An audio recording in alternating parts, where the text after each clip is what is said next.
MTE 2021 Virtual Edition will be the catalyst in encouraging innovators and inventors to share and inculcate innovativeness and sustainability in their research.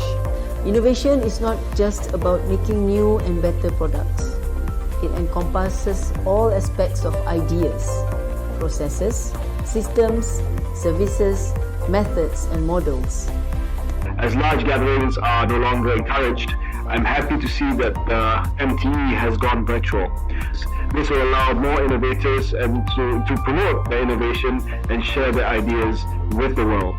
We look forward to university putting a strong efforts to forge strategic collaboration with industry to generate new sciences, innovations, and commercial entities. There may come a day in the near future when we have overcome this crisis, but our innovations may be able to assist another country in the fight against the pandemic. To lift student engagement and attainment in innovation and to support teachers and improve student outcome, innovation and technopreneur mind. Involving youth at an earlier stage is important, especially as Malaysia is slowly but surely becoming a greying nation. Innovation alone is not sufficient. We must also create an infrastructure for incubation of ideas and transform them into successful ventures. Enhancing not only in the design but also the delivery of public goods and services for the people. Innovation in government is imperative not only to transform but also to stay ahead of change. The quick responses to protect its citizens from COVID-19 shows the unity of the nation. Know that your contribution is critical to the transformation of our country. I'm fully confident that this year's MTE IIA, albeit on a new normal platform and approach, has achieved its desired impacts. It has been nurturing the innovation culture among scientists, researchers, students and startup founders in order for them to transform their ideas into business ventures.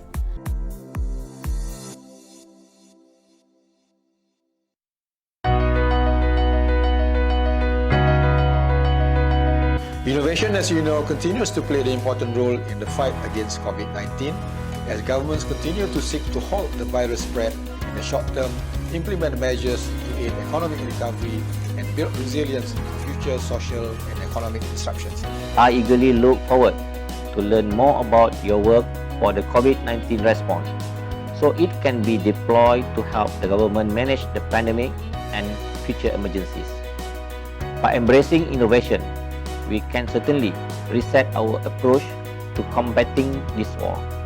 This award recognizes and honors innovators, researchers, and businesses for their excellence in innovating during a crisis, as well as resilience to look outwards and solve problems that the healthcare system and communities faces.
Knowledge Resources for Science and Technology Excellence Malaysia, or CRIS.my, is a knowledge management portal for research and development, R&D.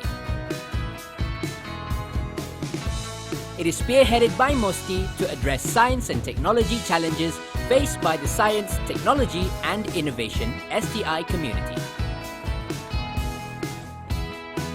Let's explore more with our mascot, CRIS. CRIS.my has 6 main information modules. STI organization provides basic information on organizations involved in R&D activities and other STI-related services. Malaysian Human Resources in STI, My HR STI, contains human resource profiles such as researchers and experts involved in R&D activities in the field of STI.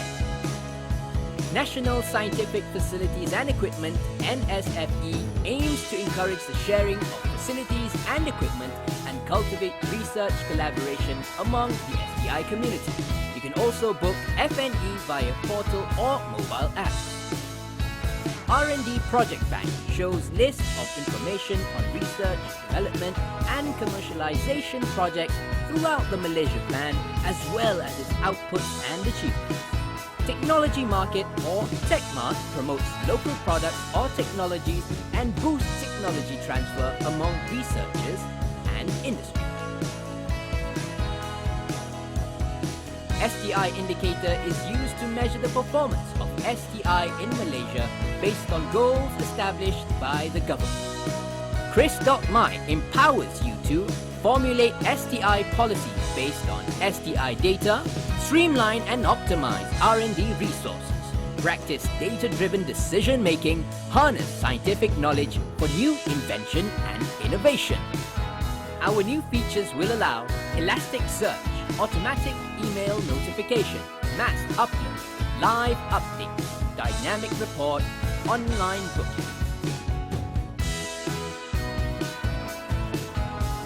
Be a part of CRIS.my to explore the explosion of scientific knowledge and information. CRIS, connecting you to the world of innovation. Ladies and gentlemen, our next lined up program is a knowledge sharing session. Please enjoy. Hi, good morning. I'm Dr. Chong. This morning I'll share with you a talk on the sustainability of STEM in Malaysia and government stewardship. Now, STEM stands for Science, Technology, Engineering, and Mathematics. It's an acronym of a broad term that refers to a number of major academic disciplines.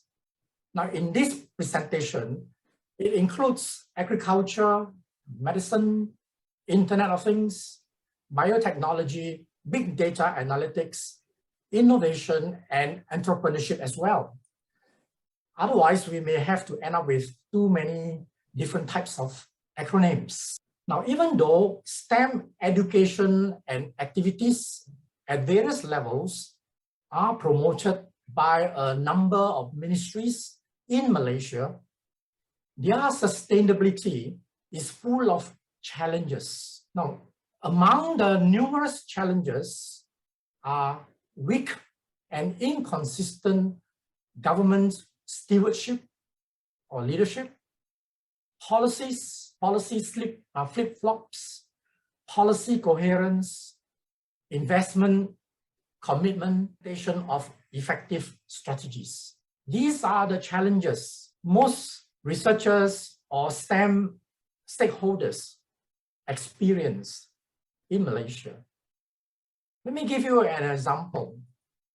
We have the University Malaysia's High Impact Research, or HIR, program, which lasted only for a short time, between 2010 to 2016. Even though this particular program was acknowledged to encourage or to promote high-quality research and output, it is promoting a culture of pursuing research excellence, and it also promotes multidisciplinary national and international strategic collaboration of local researchers and international researchers. And a number of the programs contribute to economic and society impact. And this program also enable University of Malaya to attract returning talents, Malaysian scientists who were working in cutting-edge laboratories overseas to work at University of Malaya. However, because of the lack of funding, or the funding wasn't continued after 2016, the HIR program, according to the original program, were terminated. And many research projects had to end. And unfortunately as well, many returning talents decided to leave Malaysia and to return back to the countries where they came from or to other developed nations to further their research. I mean, this is the kind of frustration experienced by STEM stakeholders in Malaysia. So as mentioned earlier, there are numerous challenges. And all these challenges, unfortunately, result in various constraints to prevent the satisfactory accomplishments of many lofty goals of the government's previous visionary ideals. For example, Vision 2020, or you have the Bio Valley project, Multimedia Super Corridor. There were many well-planned big projects, national projects. However, because of the constraints, especially leading to lack of sufficient trained manpower and even funding, many of these projects eventually were not able to achieve the objectives or the goals set earlier on. So there are many constraints, among which are the non-optimal teaching and learning processes for manpower training and development at all levels, from schools, primary, secondary, technical school, diploma to university. We do not have optimal, not say we don't have, we do have, but not in terms of optimal facilities and processes to develop a critical mass. To achieve STEM in Malaysia, we need a critical mass besides funding and facilities, infrastructure. So the second one's constraint is the lack of optimal. So the keyword is optimal. Infrastructure and research funding in terms of enough funding and also continuous funding. It is very difficult to expect researchers to get involved in cutting-edge research with a small sum of money or with sufficient money at the beginning. And then after 1 or 2 years, the funding was cut and the principal investigators were unable to carry on. So these are real problems and constraints facing STEM stakeholders in Malaysia, especially if we are talking of cutting-edge research or research that pushes the boundary of knowledge. The other constraint is the lack of optimal practical strategies to train, to promote, and retain talents. Manpower training is very important. We do not seem to have a well-optimal strategy, and therefore, we ended up with many well-trained students. Malaysian students are very talented. They need to be further trained, to be given the immersion, and as well to have people to mentor them so that after a few years, these young talents will be able to carry out the necessary experiments to achieve all the objectives. But we do not seem to have these optimal strategies at the national level. And also optimal legal and economic incentives to foster and promote innovation, entrepreneurship, and intellectual property.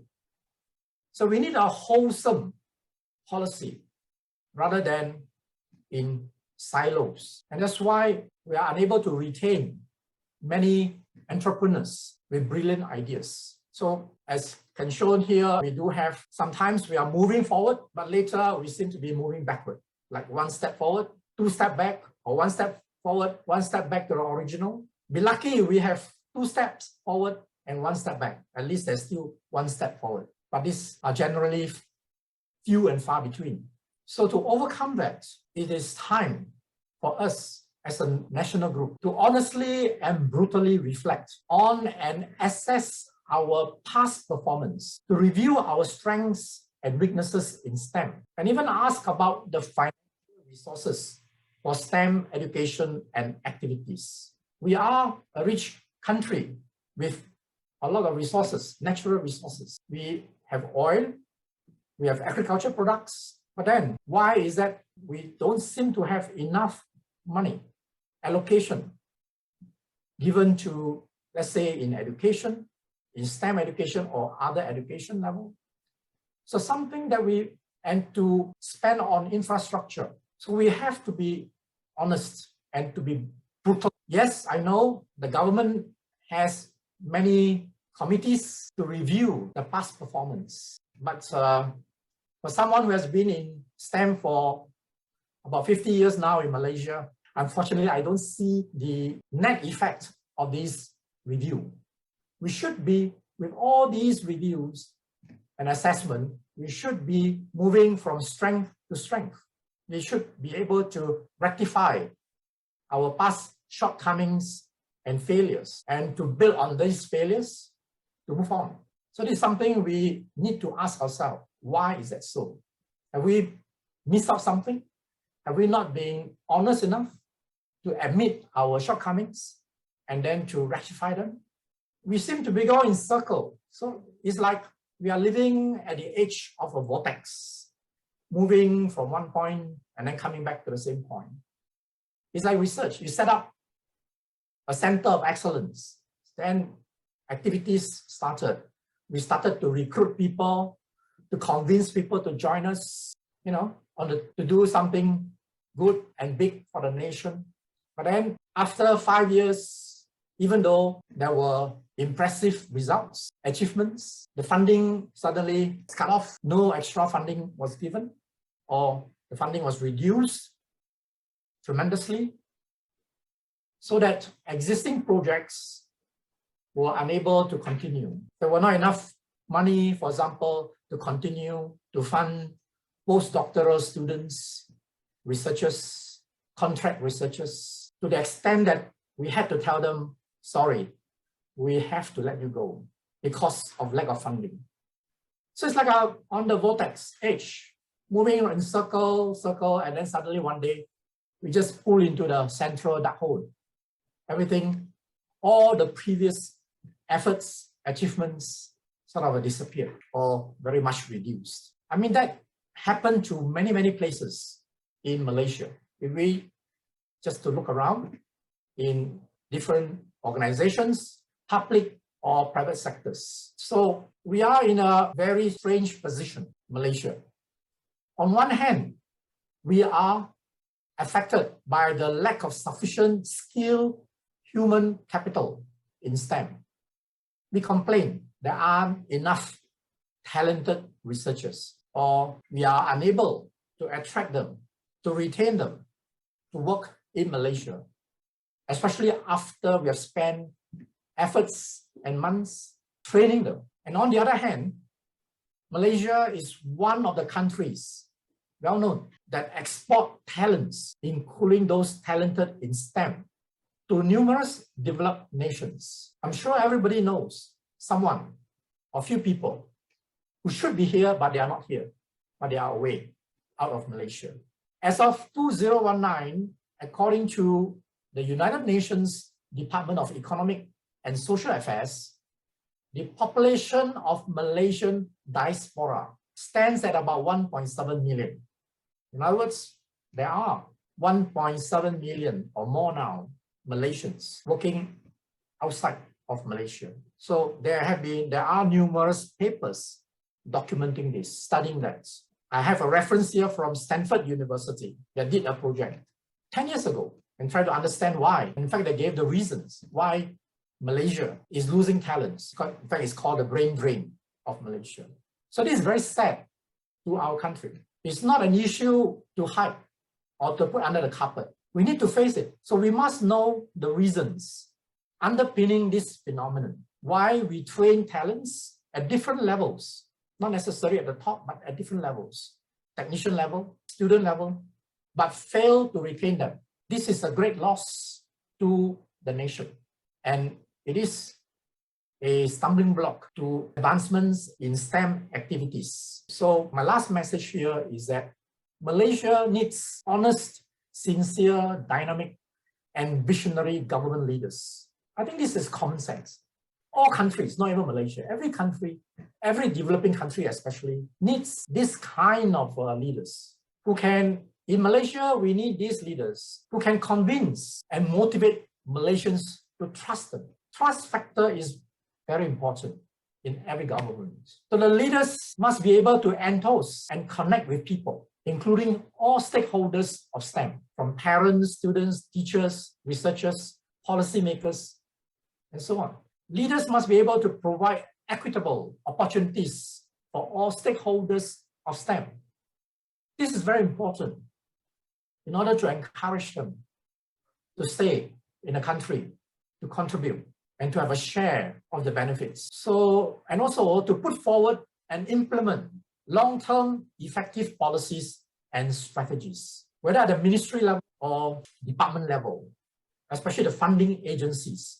They must be able to work with the stakeholders to identify what are the long-term effective policies and strategies, especially in research, in cutting-edge subjects. You can't just provide funding for 5 years or 10 years. Sometimes you need longer. And the other factor we have to bear in mind is that the Malaysian ringgit, the value is dropping continuously. And many of the research materials have to be bought from overseas. So the research funding over the years, if the sum has not increased, the purchasing power to buy chemicals and equipment will be getting smaller and smaller. These are real issues to researchers, to educators. So there won't be enough infrastructure for the younger generation, to train the younger generation. So we need that. And leaders must be able to commit and manage the necessary investment in STEM. So money spent in STEM, education or activities, they are not expenses. Yes, they are expensive, but really, at the end of the day, it's an investment for the future. So our leaders are needed to appreciate, to retain, and attract talents in STEM, rather than just say, if you want to go, you leave. You know, that kind of attitude. So really, we need this sort of leaders, the government policies. And Malaysia as a nation, we are, especially the governments, to come up with a lot of inspiring slogans and ideals, like what was on 2020 slogan. But make sure, if we have slogans, we have ideals, we need to get high level of trust of citizens or all stakeholders in the government and the leadership in order to achieve the slogan. Now, let's look at even a simple slogan or the ideals of Rukun Negara, the 5 principles of Rukun Negara. He has been with us for so many years. By right, all citizens should agree to the principles. So feel for it. But this is something that we need to find out. Is that true? Does everyone, is there a buy-in for these 5 principles of Rukun Negara? This is just only a simple principles. So let alone other bigger ideals. So in conclusion, I would say we desperately need a competent and committed government, because this is vital. It is known worldwide. Only governments can implement and coordinate many of the necessary strategies to ensure the 17 Sustainable Development Goals will be achieved in the near future. Individuals can help governments to achieve these goals, but individual efforts are limited, or even a small group of individuals. We need the collective efforts of the nation, and that requires government stewardship to push and to lead all stakeholders to achieve the goals. Thank you.